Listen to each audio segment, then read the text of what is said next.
자, 박정훈 대령 무죄가 나와서 정말 다행이다. 당연한 것이지만 당연한 것까지 얼마나 많은 시간이 걸렸는가.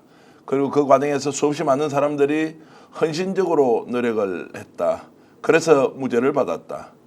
그런데 이게 시작이라는 사실 여러분 알고 계시지 않습니까?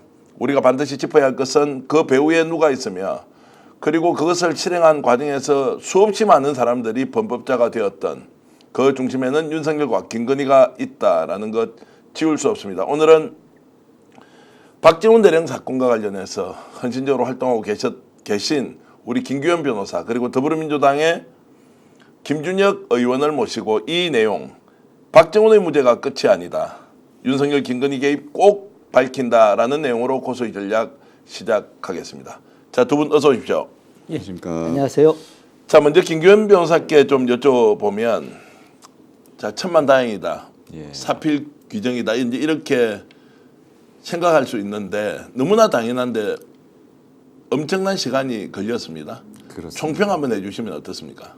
사실 이 사건 재판을 1년을 넘게 했지 않습니까? 1년 넘게 하면서 저는 그 사건 기록을 전부 다 받고 이제 변론 요지서도 쓰고 하면서 저 스스로는 이게 말도 안 되는 사건이고 당연히 무죄가 나와야 하는 사건이라는 걸 저는 너무도 잘 알죠. 그런데 이제 그거를 외부에 이 사건을 잘 모르는 사람들 그리고 재판부의 인정을 받는 것이 이렇게나 힘든 일인가 그걸 이번 주에 많이 느꼈고요. 뭐 재판부 재판 진행이나 이런 거에서 뭐 아쉬운 부분이 뭐 없었다면 거짓말이겠습니다만 그래도 상식적으로 군사법원이 재판을 진행해주고 상식적으로 판결을 이렇게 내려줘가지고 너무 다행이라 생각하고 그 군사법원에도 경의를 표합니다. 자, 법원장이 지금 군인이지 않습니까? 그렇습니다. 직업 군인이죠. 예. 근데 이 사람은 외압이나 또 이런 데 좀 부담을 엄청 가지고 있지 않았나요? 그러니까요. 그 부분이 이제 저희가 엄청 걱정을 했던 부분인데 이제 전부 다 군 판사님들은 군인이거든요. 그러니까 군사법원장은 계급이 대령이고요. 우리 재판장님은 중령, 그리고 배석 판사님들은 소령 이렇게 돼요. 그리고 그분들의 인사권을 국방부 장관이 가지고 있습니다. 그렇기 때문에 사실 외압에 상당히 취약할 수밖에 없는 구조인데 그럼에도 불구하고 이렇게 과감하게 합리적으로 판단을 해줬다는 것은 엄청난 용기가 있어야 되는 거라고 저는 생각을 하거든요. 간단히 좀 질문하면 그 판결을 낼 때 굉장히 단호했습니까? 아니면 약간 부담을 가지고 이렇게 내린 판결 분위기였나요?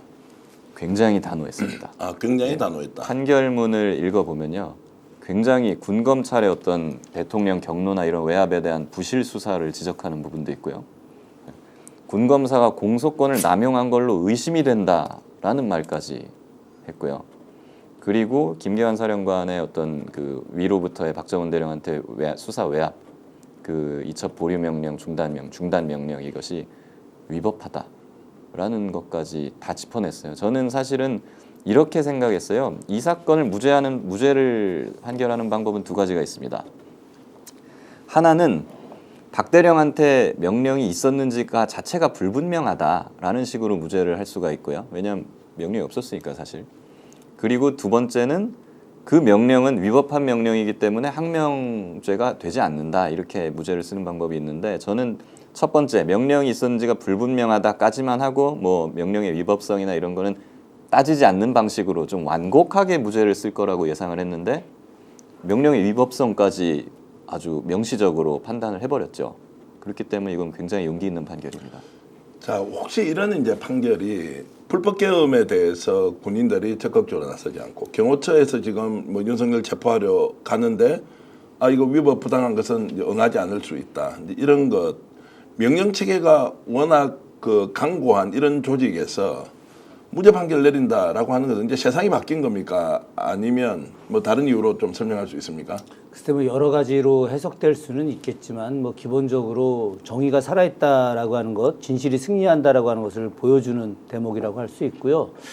또 이제 일각에서는 군 재판관의 어떤 진정성 있는 용기 이것을 굉장히 높이 평가하면서도 불구하고 또 한편으로는 내란 사태라고 하는 또 특수성이 있는 과정에서 윤석열, 김건희가 몰락할 것이다라고 하는 이제 이런 가능성에 대해서 군 재판부도 일정 정도 수용한 것이 아니냐라고 하는 조심스러운 이야기도 있을 수 있는데 저는 뭐 이런 걸 다 차치하더라도 이번에 박정훈 대령에 대한 무죄 판결은 한국 역사에 남는 위대한 판결이다 이렇게 생각을 합니다.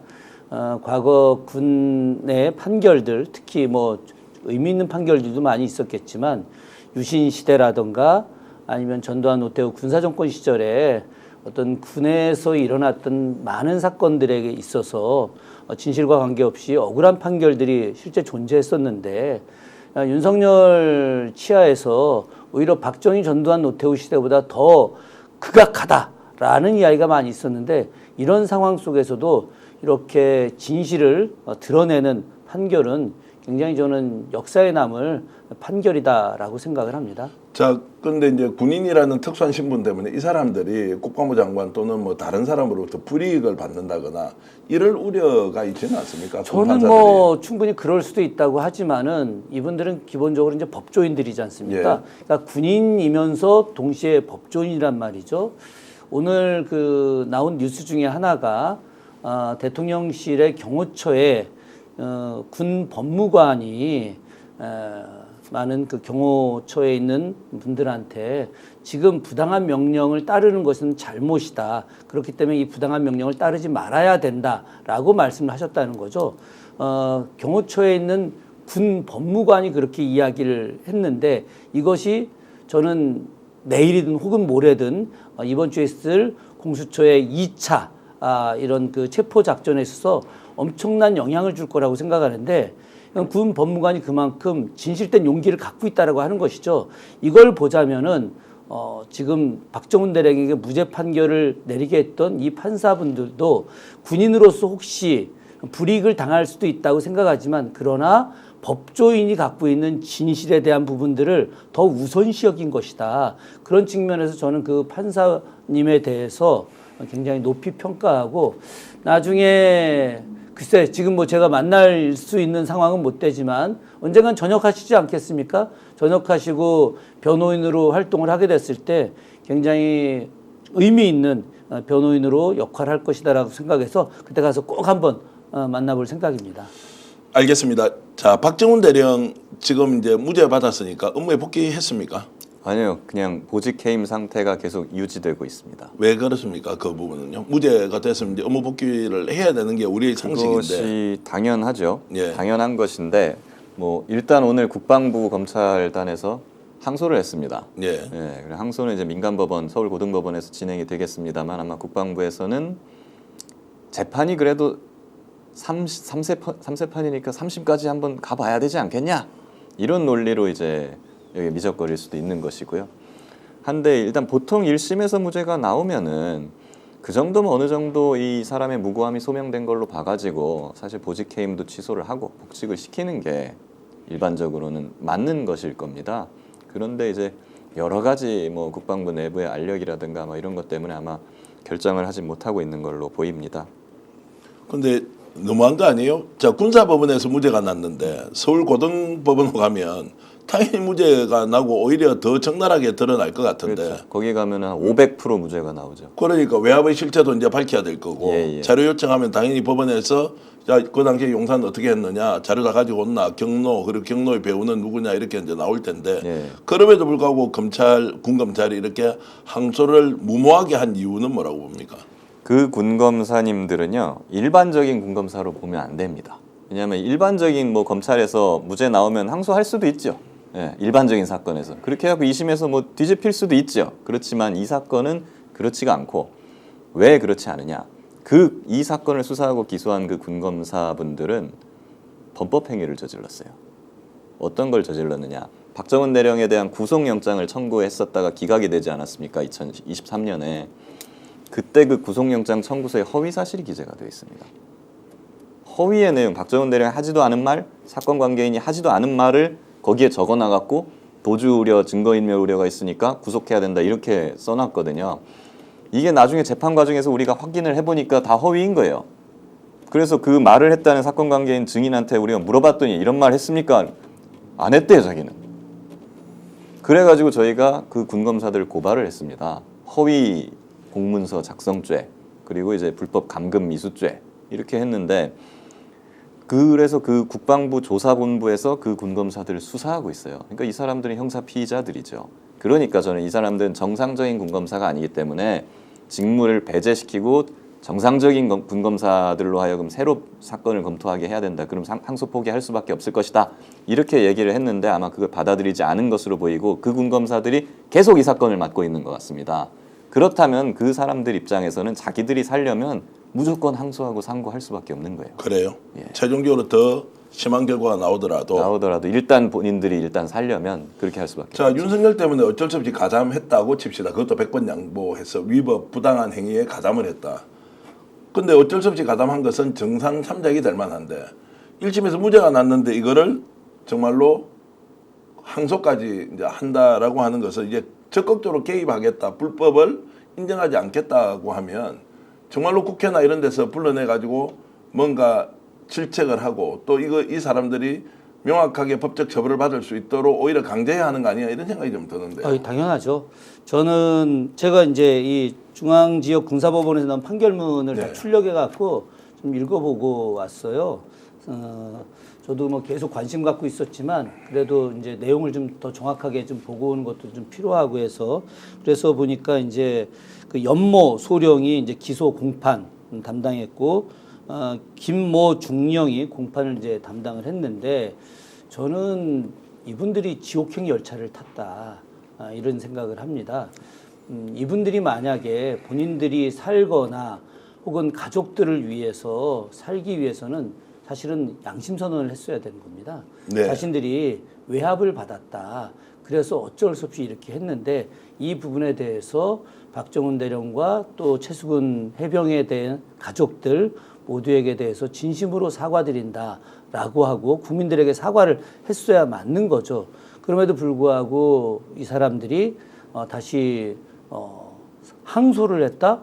이거는 국민들도 용납하지 않고요.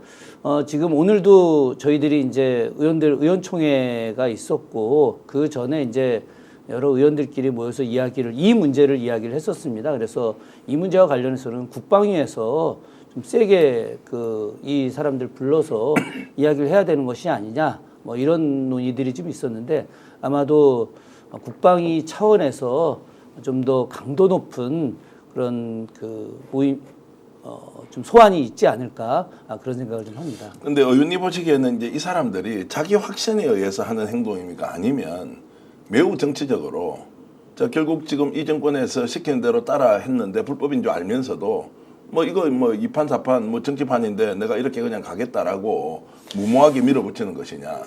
저는 후자라고 보고 있죠. 후자. 예, 이 사람들은 처음에는 이제 뭐 당연히 정권의 입맛에 맞게 그것이 출세가 될 수 있다라고 생각을 했겠죠. 그래서 거짓 이런 기소 또 조금 전에 우리 김규현 변호사님 말씀하셨지만 허위 사실도 뭐 기재를 하고 그것이 마치 사실인 양 해서 위법성과 관계없이 이렇게 기소를 했는데 그 부분에 대해서 이렇게 했을 때 자신들이 출세할 것이다라고 분명히 생각을 했겠죠. 근데 하는 과정 속에서 저는 악마화되었다고 생각을 합니다. 그래서 본인들이 지금은 이제 자신들이 살기 위해서 어떤 방식이든지 더 허위를 만든다던가 아니면 여러 가지 거짓 증언들을 갖다 만들 수 있는 가능성이 저는 매우 높아졌다. 그러나 아까도 뭐 서울고법에서의 승소 과정 500% 이야기하셨는데 저는 뭐 그 이상이 될 거라고 생각하지만 한편으로는 이 군검사들이 굉장히 안쓰럽다. 이 사람들이 왜 이렇게 무모한 짓을 하고 있는지 저는 이해가 되지는 않습니다. 주아동님께서는 항소했다는데 제정신 아닙니다. 아유 진짜 이젠 싸움밖에 안 남았네. 책임감이 없는 거지. 이놈의 정권은 콩고물은 받아먹고 책임은 지지 않고. 자, 이러면서 용납 못하면 차라리 항소라도 안 했으면 그나마 나았을 텐데 이젠 이렇게 나오면 모든 걸 끝장내자. 그리고 행복하자님은 물타기 바라기 도를 넘고 있네. 열받는다. 막 나간다. 이제 이런 이야기가 국민 일반의 정서인 것 같은데. 그러니까요. 지금 자, 그러면 이제 어떻게 이 사람들한테는 항소심 재판은 재판대로 이제 갈 것이고 예. 그때도 변론을 그대로 이제 김규 변호사 하시는 거죠. 그렇죠. 예, 예. 당연히 하게 될 것이고요. 사실 지금 이제 김준영 의원님께서 말씀하셨던 이 일을 하다 보니까 군검사들이 악마화되었다. 자기 확신을 갖게 된 그런 측면이 좀 있다고 보고 그렇게 된 사람들의 국방부 장관 지금 이종섭 장관도 그렇고 김계한 사령관도 그렇고 대표적인 사람들이 그 사람들 지금 자기 확신에 쌓여 있어요. 나는 잘못하지 않았어. 내가 정당해. 박정훈 대령은 항명이 맞아. 이런 거를 거의 자기 세뇌를 해놓은 수준이고 그거의 대표적인 사람이 지금 임성근 소장입니다. 근데 그 말씀은 진짜 이 사람이 확신을 갖고 있는 거예요? 아니면 살기 위해서 거짓말을 계속 시키면서 그 강도를 높여가는 하다 거예요? 보니까는 자기 세뇌가 돼가지고 그걸 이제 사실로 믿게 되는 수준에 이르는 것 같아요. 그러니까 제정신이 아닌 거죠. 그렇죠. 제정신 아닌 거죠. 예. 지금 임성근 소장이 최고 수준인데 어느 정도 수준이냐면 변호인단이나 뭐 심지어 유가족 막 이런 분들한테도 카톡을 매일 보내요. 계속 보내요. 스토킹 아닌가? 자기 주장의 정당성을 계속 설파하고 박 대령이 틀렸다. 박 대령 항명이고 처벌받을 것이다. 이런 말을 계속 보냅니다. 그래서 이번에 뉴스에도 보면은 무죄 판결이 나왔는데도 그 심지어는 최혜병의 부모님께서 임성근 소장의 처벌에 대한 강력한 의사를 표명하고 분노를 말씀하셨는데도 그 최혜병 부모님은 지금 박 대령한테 속아서 그런 생각을 하고 있는 거야. 내 말을 들어보면은 내 말이 맞다는 걸 알 거야. 뭐 이런 식으로 지금 계속 자, 말을 그 하고 있어요. 말씀 중에 유가족들한테 카톡을 무차별적으로 보낸다고 했던 말은 예. 최혜병 어머니 아버지한테 보낸다는 겁니까? 거기까지 보낸지는 제가 예. 확실히 확인은 못됐는데 최혜병 지인들한테. 예, 생존 장병 어머님들 뭐 그리고 기자분들 막 이런 사람들한테 무차별적으로 그걸 유포를 하고 있어요. 아마 부모님들한테도 그것이 직접 전달이 보냈을 수도 됐겠죠, 있고 간접적으로. 전달이 됐을 수도 있겠죠. 야, 저 진짜 심각한 건데 임성근 지금 어떻게 돼 있습니까? 저 사람 어디 지금 사표를 쓰고 나왔습니까? 어떻게 돼 있죠? 지금 들리는 걸로는 2월 달쯤에 자동 전역이 된다고 합니다. 그럼 지금도 군인 신분으로 그렇죠, 있는 군인 거고 신분으로 있는 육군 거죠. 소장으로 해병 소장. 해병 소장으로 그대로 있는 거고. 예. 아니 이런 사람을 그대로 국회에서 놔두면 됩니까? 아니, 다시 불러야죠. 아직 전역을 안 했으니까 예. 당연히 불러야 되는데 지금 이런 정도로 인간 이하의 행동을 한다라고 하는 것은 도저히 뭐 있을 수 없는 일이죠. 해병이라고 하면 가장 중요한 것이 정직 아니겠습니까? 그런데 본인 스스로가 지금 정직하지 않은 단계를 넘어서 스스로가 이제 악마화되어져 가고 있죠. 제가 어제도 한남동에 우리 민주시민들하고 같이 대통령실 관저 앞에서 집회를 좀 했는데 태극기 모독부대 사람들이 하여튼 저한테 욕을 뭐 무지하게 하더라고요. 뭐 얼굴 다 알아보고. 예, 다 얼굴 알아보고 이제 욕을 하면 구체적으로 어떻게 하던가요? 뭐 아주 뭐 그냥 듣기가 거북한 수준을 넘어서 쌍소리죠. 뭐 아주 쌍욕을 합니다. 쌍욕이죠, 쌍욕. 예, 쌍욕인데 저는 그런 생각이 들었어요. 저 사람들이 처음부터 저렇게 세뇌돼서 정말 우리가 생각하는 비상식적인 비이성적인 사고를 갖고 있을까? 그렇지는 않을 텐데 그러나 어느 순간 처음에 이게 맞을까? 설마 뭐 이러다가 어느 순간인가 정말 이재명은 악마고 그리고 저 윤석열은 정말 올고진 사람이고 지금 부정선거는 100%고 지금 저 집회하는 사람들은 대한민국 사람들이 아니라 거의 90%가 중국 사람들이고 다 이렇게 생각을 하는 거예요. 마찬가지로 저는 가장 놀란 사람이 임성근 소장이 아닙니다. 저는 김계한 해병대 사령관.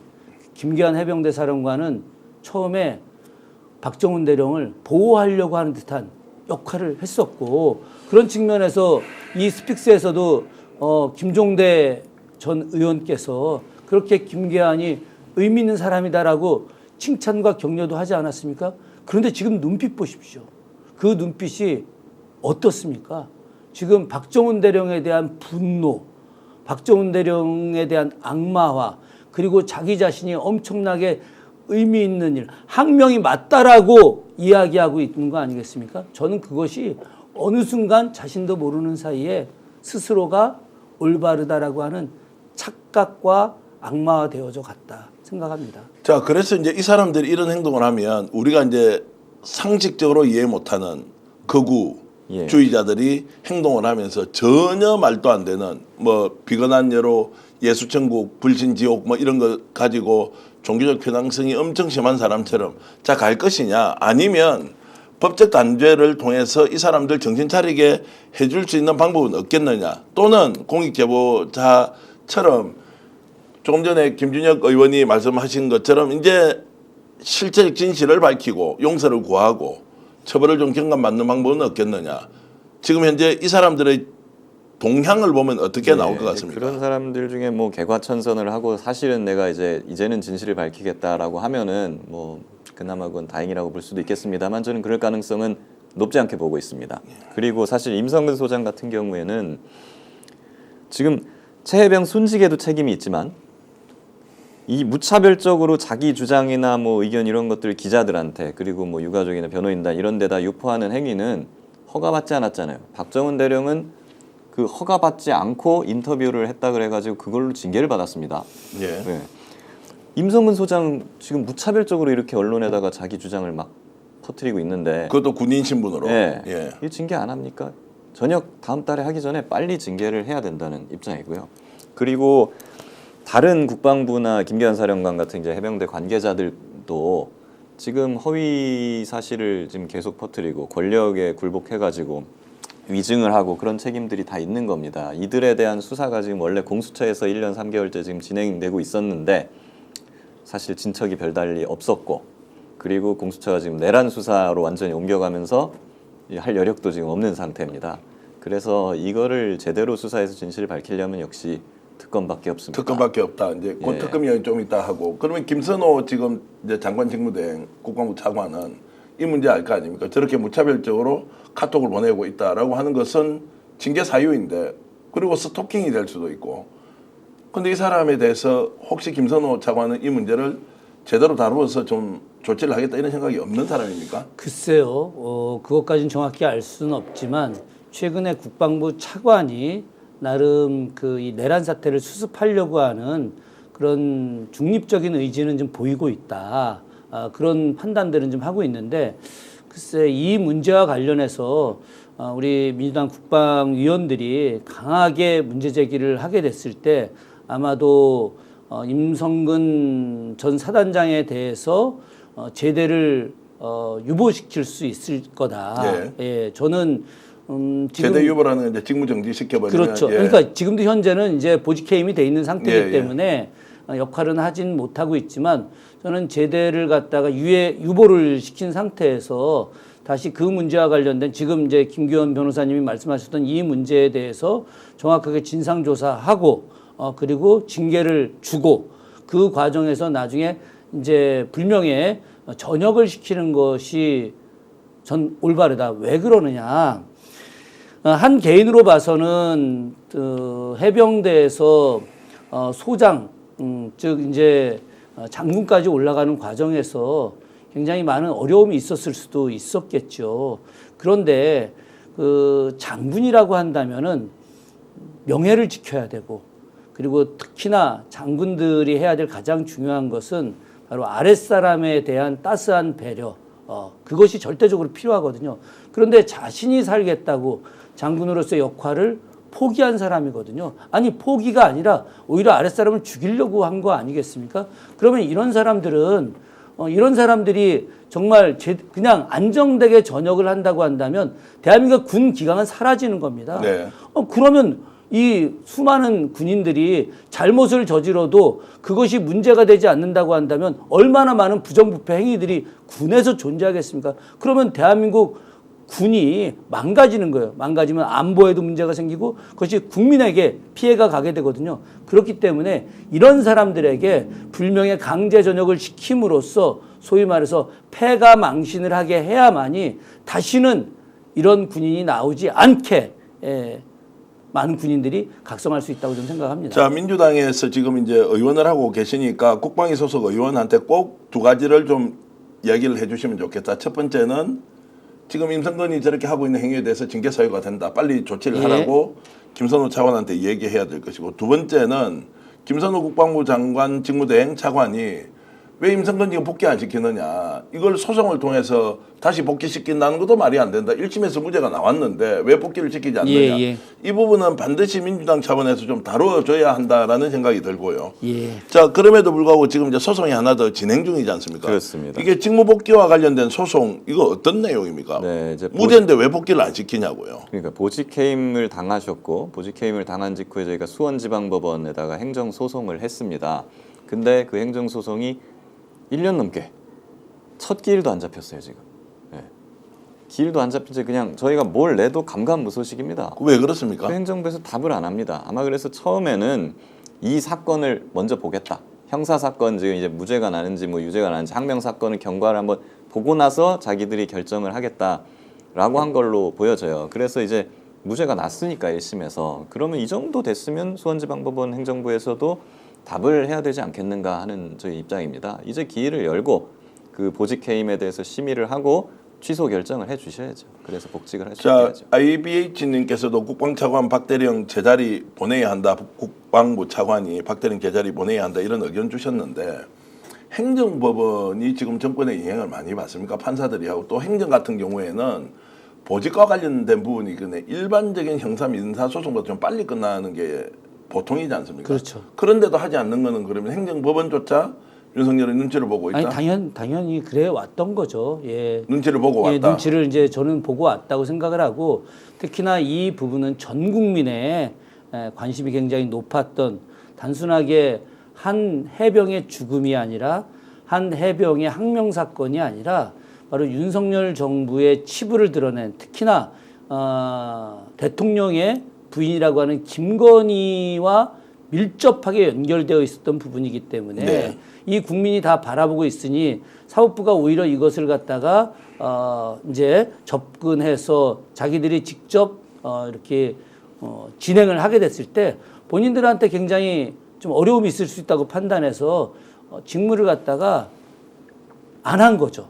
저는 이 부분에 대해서 나중에 사법부에 대해서 통렬한 우리가 반성의 요구가 있어야 된다고 좀 생각을 하고 있고 저는 이번에 이제 윤석열이 반드시 탄핵 이제 파면이 될 거라고 생각하고 이 기존의 이 윤석열이라고 하는 이제 엄청난 극악의 세력과 함께했던 사람들 이 기득권 세력들에 대한 전면적인 대개혁이 이루어져야 된다. 그런 측면에서 사법부 분들이 물론 전체는 다 아니지만 일부 어떤 권력과 기생하는 이런 사법부들도 반드시 여기에 합당한 이런 조치가 좀 있을 거라고 생각합니다. 그런데 천대엽 법원 행정처장 같은 경우는 국회 나와서 질문을 굉장히 원론적으로 네. 헌법 그리고 법치에 대한 이야기를 하는데 이제 이런 사람들이 원래 법원 행정처장을 하는 이유가 법원에서 재판 제대로 하라고 국회에서 일정하게 통제하기도 하고 요청하는 거지 않습니까? 그렇죠. 그럼에도 불구하고 지금 수원지법에서 이 사건을 이렇게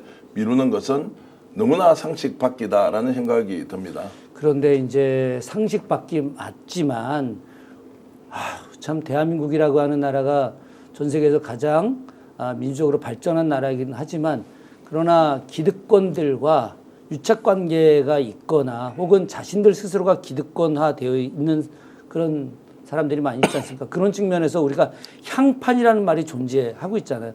아직도 사법부가 굉장히 많이 개혁되어 있는 것 같지만 실제 향판, 토착 판사들이 존재하는 것들이고 물론 수원지법 같은 경우는 이제 그런 향판과는 좀 별도의 내용이긴 합니다만은 그러나 기득권의 눈치를 보는 일부 판사들이 존재하기 때문에 저는 이것이 아직까지 제대로 진행되고 있지 않은데 그런데 이번 박정훈 대령의 무죄 판결이 저는 상당히 영향을 줄 거다. 그래서 빠른 시간 안에 재판 기일이 잡힐 거라고 좀 생각을 합니다. 자, 직무정지와 관련된 거 빨리 이제 원대 복귀시켜야 한다는 이제 재판도 진행 중이다.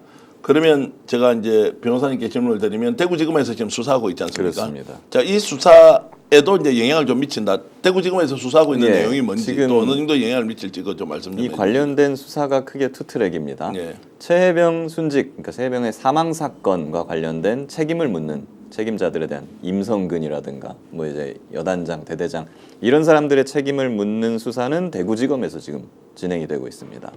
그리고 반면에 박정훈 대령한테 이제 외압을 가한 국방부나 대통령실이나 뭐 해병대 관계자들에 대한 수사는 공수처에서 지금 진행 중인 거고요. 그리고 대구지검이 한 몇 달 전쯤에 이제 임성근 소장하고 몇몇 이제 혐의자들에 대해서 압수수색을 했다고 뉴스에 나왔었죠. 근데 그 뒤로 뭐 이것이 어떻게 진행되고 있다는 뉴스는 딱히 없는 상황입니다.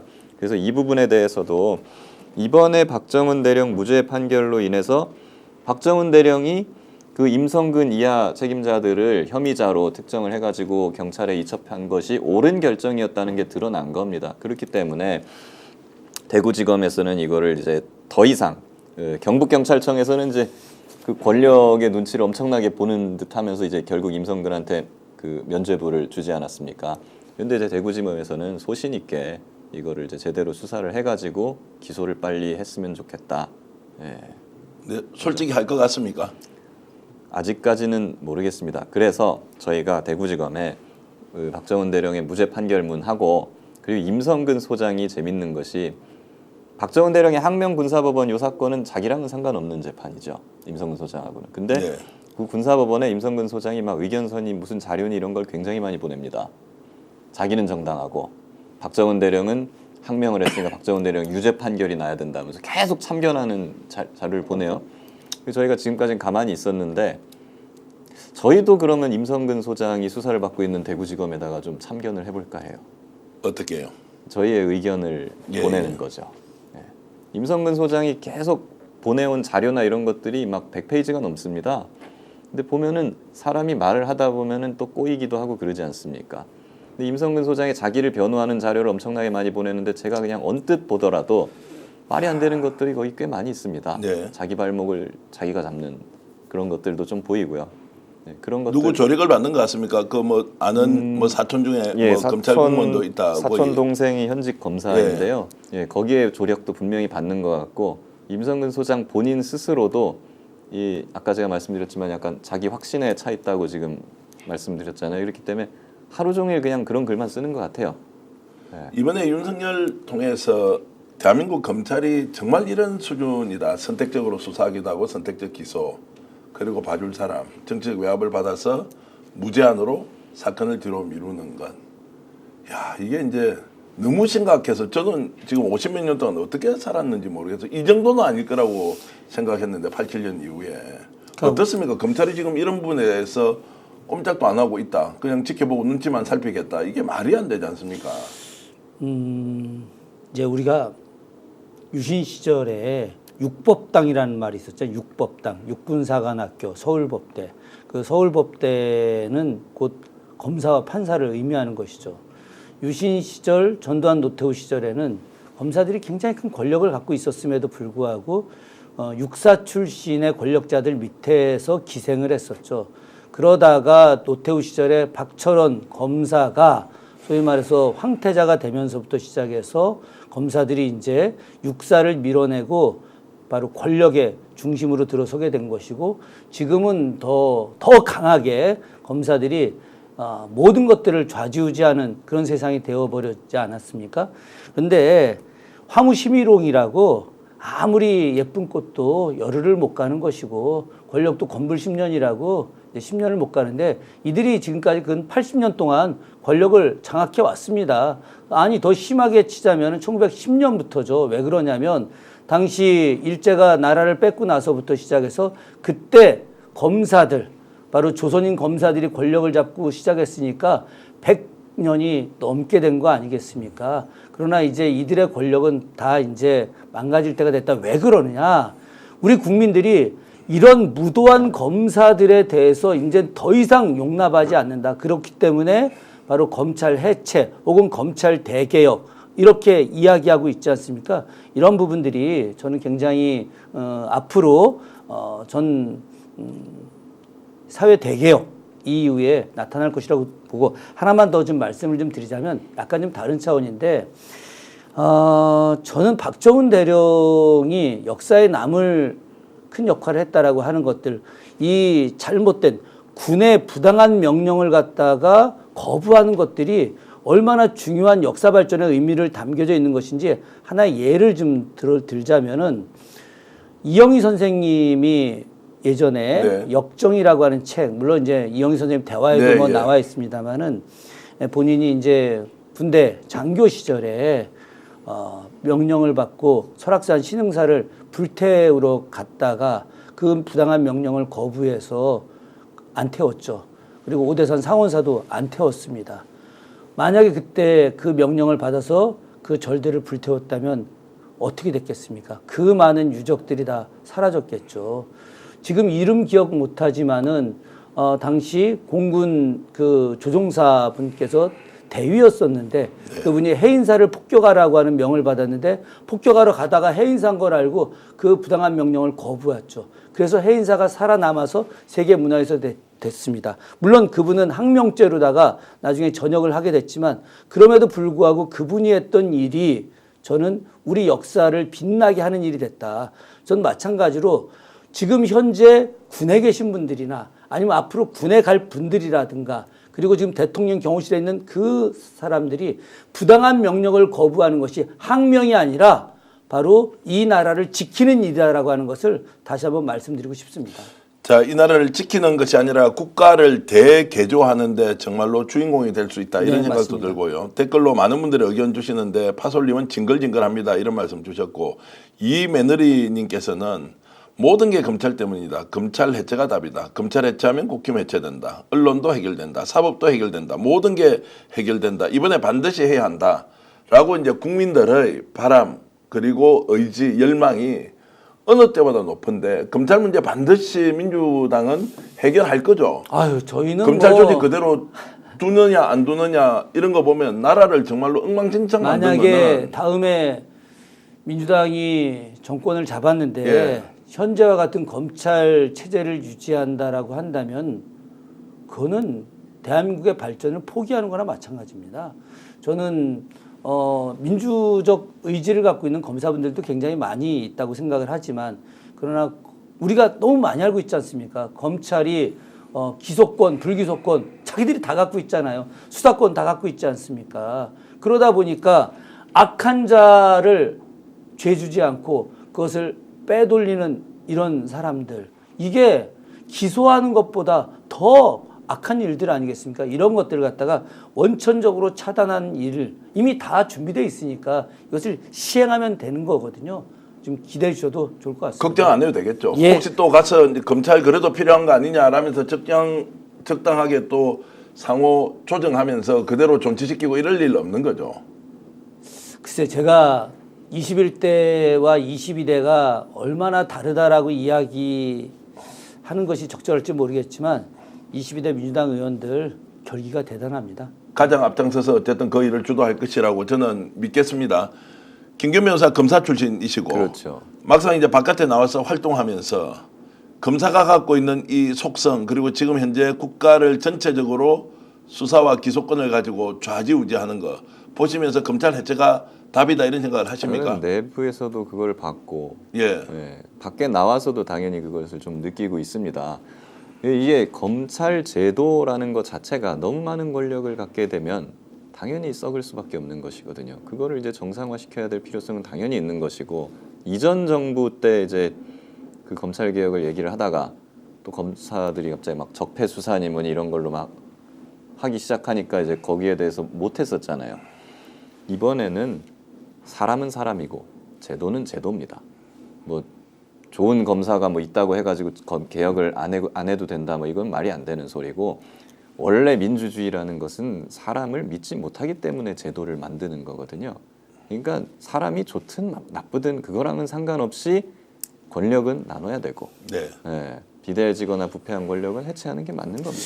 참 200년도 더 전에 다산 정약용 선생님이 국가개혁서 경세표를 쓰셨는데 경세표 서문에 무서운 말이 있습니다. 경세표 서문이 국가개혁에 대한 이야기가 아니라 법에 대한 이야기부터 써요. 이 법이라고 하는 것이 왜 만들어졌느냐. 이 법이 사실은 기득권들이 자신들의 권력을 유지하기 위해서 만든 게 법이다. 다산이 그렇게 써놓습니다. 그래서 거꾸로 이 기득권들을 위한 법이 아니라 이 법을 국가 개혁을 할 수 있게 다시 재조정해야 된다. 그러기 위해서는 누가 나가야 되냐? 민이 성장해야 된다는 겁니다. 그래서 지금 개혁하지 않으면 필망국 반드시 나라가 망하게 되어 있다. 그러니까 이 법이라고 하는 것이 조금 전에 말씀하셨지만 그 민주주의가 제대로 되지 않기 때문에 오히려 통제하기 위해서 만든 것일 수도 있지만 이 좋은 법을 기득권들이 늘 자신들의 이익을 위해서 악용한 것이고 그 악용의 대표적인 것이 대한민국 검사들이었었거든요. 그렇기 때문에 이 대한민국 검사들이 더 이상 이 법을 악용하지 못하게 만들어내는 것들, 이것이 대한민국 새로운 대개조의 가장 핵심이 된다. 전 늘 그렇게 생각합니다.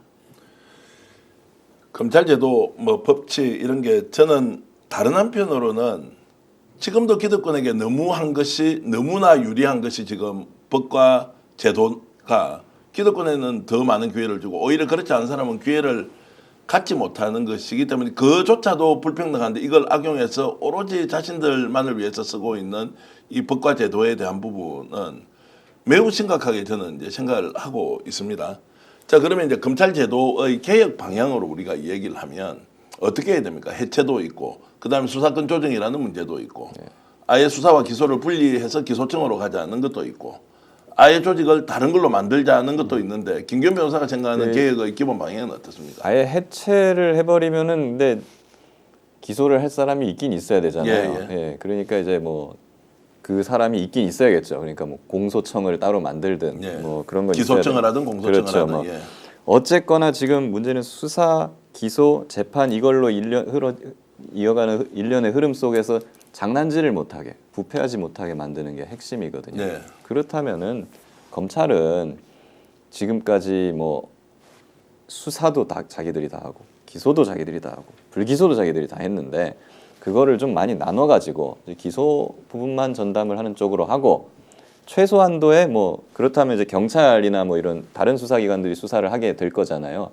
그 부분에서 수사가 제대로 이루어지는지 거기서 장난질을 치는 건 없는지 그런 걸 통제하는 방향으로 새롭게 태어나야 된다. 그것이 이제 저는 제가 생각하는 이제 개혁의 핵심이라고 봅니다. 문제는 이제 해법과 관련된 부분인데 이 논의에 들어가면 워낙 백가정명식으로 의견이 다르단 말이에요. 이걸 이제 민주당에서 주도적으로 하나로 만들어갈 수 있느냐, 수사와 기소를 분리하자, 기소청으로 가자, 조직을 사실상 해체 수준으로 만들어 보자고 하는데 어떻게 보십니까? 그래서 저는 뭐 다양한 의견들이 존재하고 또 존중하죠. 물론 제가 이제 법사위 소속이 아니기 때문에 본격적으로 말씀드릴 수는 없지만은 저는 좀 그런 생각은 좀 합니다. 지방검사장, 각각 지방검사장들은 저는 미국식으로 투표에 의해서 뽑아야 된다. 예. 최소.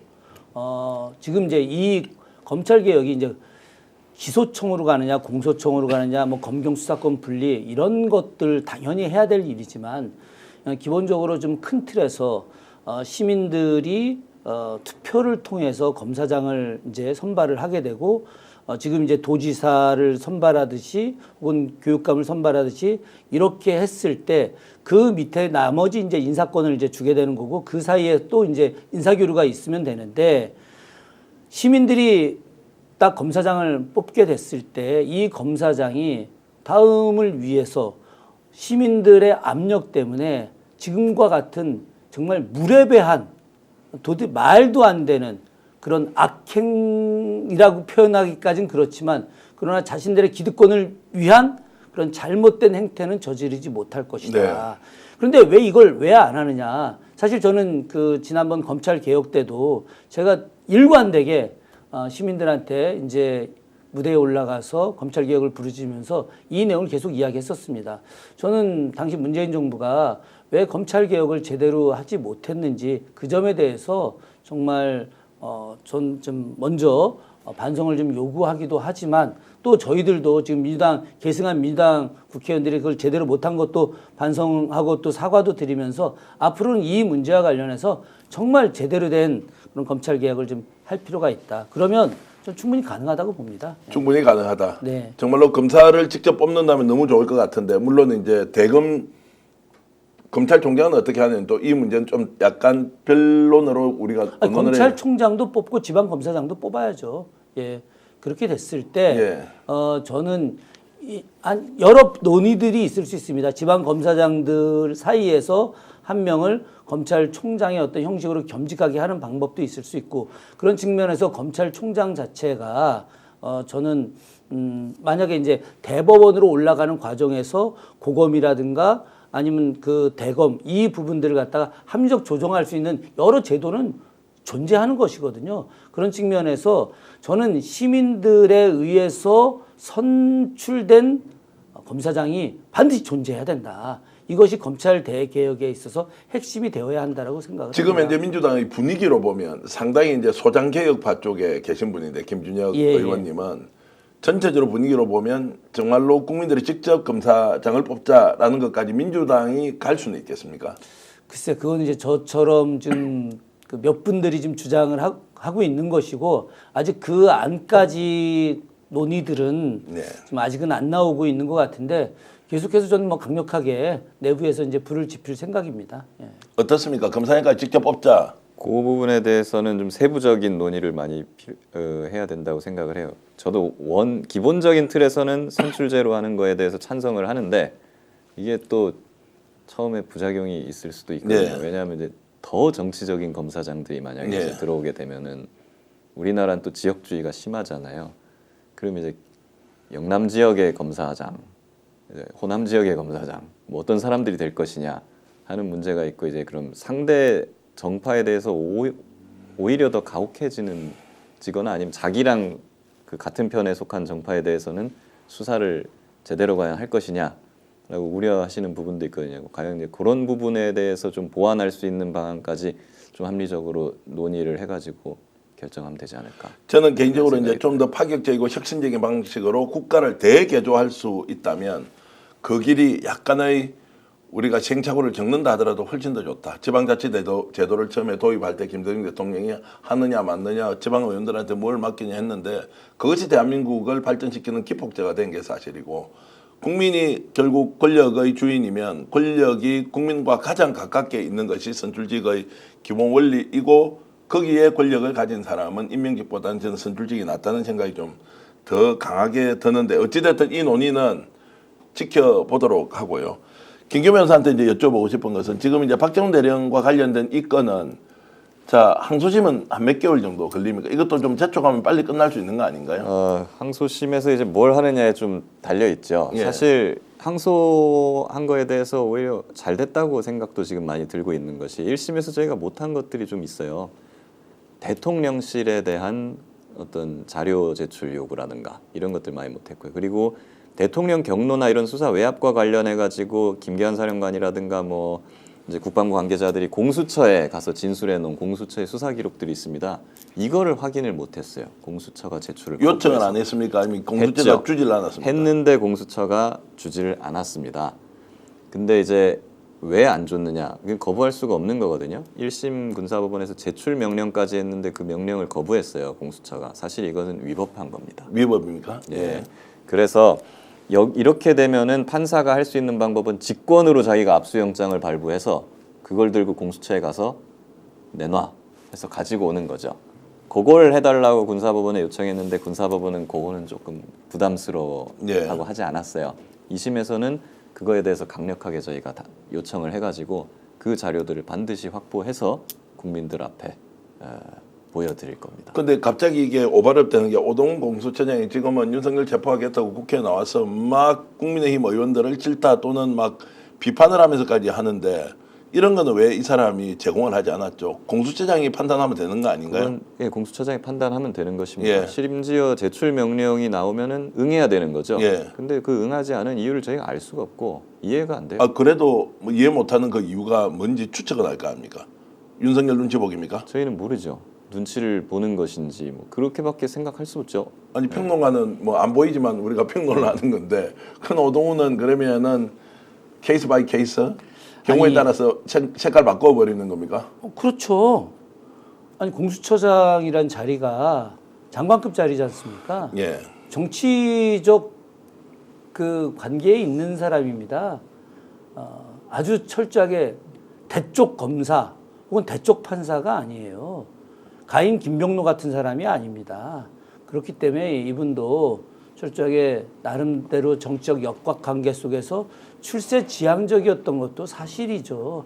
그렇기 때문에 윤석열 정부 때는 윤석열 정부의 입맛에 맞게 지금 이제 윤석열 정부의 몰락이 눈에 다 보이는 거 아니겠습니까? 아니 상식적인 사람이라면은 헌법재판소에서 파면 가결 나오는 거 너무 당연하다고 생각하는 거죠. 상식적인 사람이라면. 그러면 오동훈도 판사 출신인데 이것을 모르겠습니까? 그런 측면에서 저는 역으로 전 뭐 내일이나 모레 이번 주 중에 체포는 100% 확신한다. 네. 제 어떤 정치적인 이 이름을 걸고 저는 뭐 윤석열 체포는 100% 확신하고 있는 사람이거든요. 네.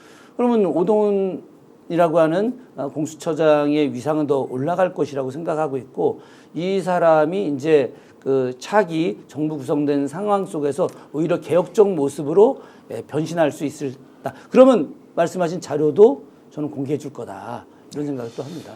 어쨌든 겉보기만 보고 믿어서는 안 된다. 지금 현재 정의의 편, 진실의 편에서 움직이는 것 같지만 끝까지 지켜봐야 한다는 생각이 듭니다. 여러분 속지 마십시오. 저도 더 이상 속지 않겠습니다. 오늘 두 분 말씀을 통해서 그래도 대한민국의 정의는 살아있다. 누구 때문에? 공수처장이 아니라 그리고 국방부 장관이 아니라 바로 거기에서 일을 하고 있는 정말로 검사 또는 군 판사 이런 사람들 중에 살아있는 사람은 있다. 그나마 다행이다라는 생각은 너무 많이 듭니다. 지금 권민성님, 아이언맨님, 그리고 파란비님, 그리고 유영실님 좋은 의견 주셨습니다. 김기현 변호사 그리고 김준혁 의원에 대해서 유영실님은 엄청 칭찬하고 계십니다. 잘하신다고 감사합니다. 제가 인사 대신 드리고요. 그리고 이재유님, 예, 여러분들의 의견도 진심으로 감사드립니다. 제가 홍보 좀 하겠습니다. 오늘 저녁 8시 10분에 제가 진행하는 역전용사들에서 단독으로 저희들이 특종 취재를 한 내용 공개하는데요. 지금 한남동 관제에는 윤석열이 100% 되돌아올 것, 복귀할 것을 확신하고 중량감이 있는 정치인들을 관주로 불러놓고 자 복귀 이후에 어떻게 국가 운영을 할 것인지 전략을 모색하고 있다고 합니다. 이 내용 저희들이 상세히 취재해서 어처구니가 없지 않습니까? 내일 모레 체포될 사람이 복귀를 확신하면서 그리고 불법적으로 대통령실에 있는 직원들의 업무 지원을 받고 있다는 내용 최초로 저희들이 공개를 하겠습니다. 오늘 밤 8시 10분에 있을 역전용사들 많이 기대해 주시고요. 제가 이제 이렇게 예고를 드린 것은 제 오른쪽에 나가고 있는 설 선물 세트 여러분 보고 계실 겁니다. 야, 저게요. 전처럼 보이지 않습니까? 전이 아니고요. 바로 쿠키입니다. 오늘 이 방송 끝나면서 두 분과도 한번 맛을 보려고 하는데요. 저렇게 전처럼 만들어서 쿠키 세트를 만들었는데 먹어보니까 너무너무 맛있어요. 그래서 소자, 대자 두 가지가 있는데 명절에 쿠키 선물하려면요. 유기농 밀가루로 만든 광화문 살롱에 쿠키 세트 꼭 이용해 주시면 고맙겠습니다. 가격은요. 한 27,000원 정도 하는데 택배비가 한 3,500원 들고요. 그리고 이렇게 보자기 포장을 해달라고 하면 제 얼굴 잠깐만 보자기 포장도 해서 포장지와 함께 같이 보내드리니까요. 여러분 이번 명절에 광화문 살롱 유기농 밀가루 쿠키 이용 한번 해보시면 어떻습니까? 지금도 많은 분들이 방송 보고 계신데 필요하신 분들 꼭 전화 좀 해주십시오. 자 그리고 스픽스 스토어에 들어가면 됩니다. 화면 한 번만 더 띄워주시고요. 우리 제작진. 스픽스 스토어에 들어가면 저 제품 구매할 수 있습니다. 스픽스 스토어에 들어가셔도 되고요. 그리고 단체로 조금 많이 주문하시는 분은 단체 주문 전화 제 오른쪽에 나가고 있는데요. 010 전화번호가 나가는데 010-9284-2184 단체로 주문하는 것. 뭐 한 너댓 개 이렇게 이상 주문하시는 분들은 이 번호 이용해 주시면 정말로 맛있는 쿠키 그리고 선물하면은 칭찬 받을 것입니다. 이렇게 제가 홍보하니 제 얼굴 스픽스를 보고 여러분 이용을 좀 많이 해주시면 고맙겠습니다. 아마 스픽스 링크가 지금 댓글창에 올라가고 있습니다. 광화문살롱 전 쿠키 세트 그렇게 해서 댓글창으로 지금 나오고 있으니까 여기 클릭하시면 바로 결제하고 주문할 수 있습니다. 오늘 귀한 시간 내주셔서 고맙고요. 저도 정리가 확 됐습니다. 김기현 변호사님 통해서. 그리고 이런 소재를 가지고 다루는데 또 더불어민주당의 김준혁 의원 이렇게 와주셔서 확 감사드리겠습니다. 아닙니다. 자, 시청자 여러분, 윤석열 이번 주에 긴급 체포됩니다. 아무리 저항을 하더라도 민심을 거역하는 대통령은 있을 수 없습니다. 역사적 단죄를 받을 것이고요. 걱정하지 마십시오. 여론조사 어떻게 됐다 이것도 믿지도 마십시오. 오늘 제가 용산 그리고 보수 유튜버와 직접 취재를 하면서 그들이 지금 생각하는 것은 민심과 거의 일치한다. 다만 끝으로 윤석열을 보호하면 뭔가 더 큰 보상이 있을 것이라고 생각할 뿐이지 역사적 대세는 바꿀 수 없다. 조금만 더 기다리십시오. 이번 주에 윤석열 체포되는 거 여러분 함께 볼 수 있습니다. 자, 고소의 전략 오늘 순서 모두 마치겠습니다. 시청자 여러분 고맙습니다.